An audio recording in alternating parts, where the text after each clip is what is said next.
একমাত্র শেখ হাসিনা এই কাজটি করেছেন।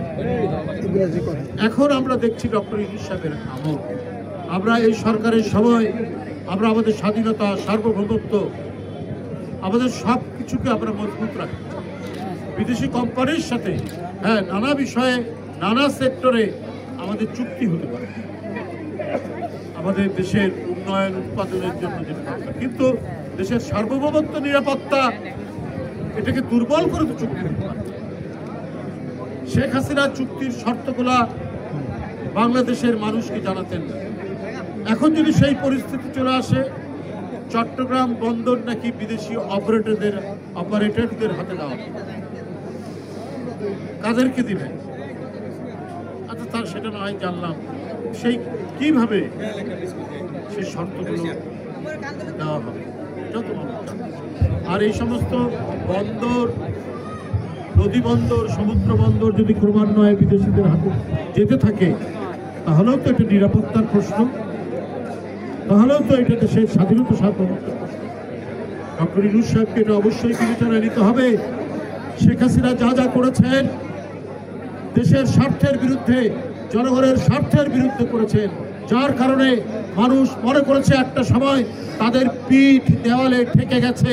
অতএব এই ধরনের ভ্রষ্টাচার, এই ধরনের মানব শিশুদের রক্ত পানকারী একজন ভয়ঙ্কর নারী, যে বিনা ভোটে ক্ষমতায় থাকতে চায় শুধুমাত্র নিজের স্বার্থ রক্ষা করার জন্য, নিজের পরিবারের স্বার্থ রক্ষা করার জন্য, বাংলাদেশটাকে লুটপাট করার জন্য, বাংলাদেশের জনগণের যে টাকা আমানত রাখা হয় সেই ব্যাংকগুলোকে হরিলুট করার জন্য তিনি কাজ করছেন, সেইটার পুনরাবৃত্তি যাতে না হয়, এটা ডক্টর ইউনূস সাহেব।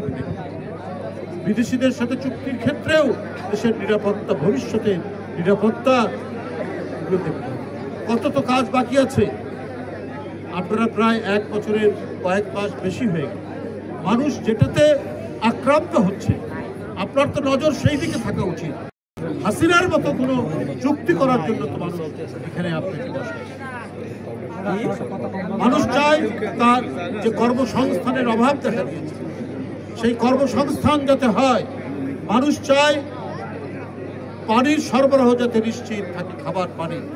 মানুষ চায় জ্বালানি এবং গ্যাসের সংকট দূর করতে।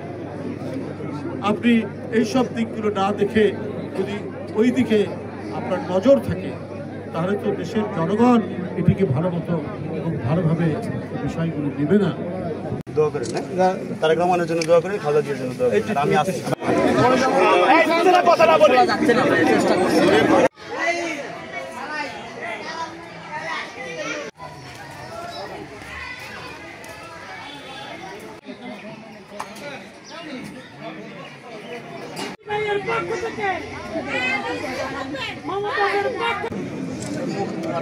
অ্যাডভোকেট রুহুল কবির রিজভী আর্থিক সহায়তা তুলে দিচ্ছেন।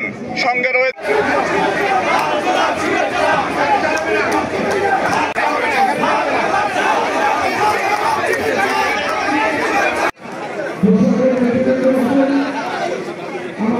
উপদেষ্টা অ্যাডভোকেট রুহুল কবির রিজভী।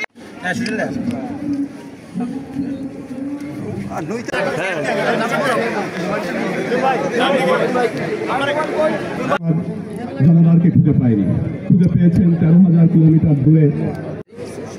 জনাব তারেক রহমানের ভাষায় বলতে হয়, বন্যা করে সেদিকে কিন্তু তাকালো না, সে তাকাচ্ছে মানবিক সাহায্যের তার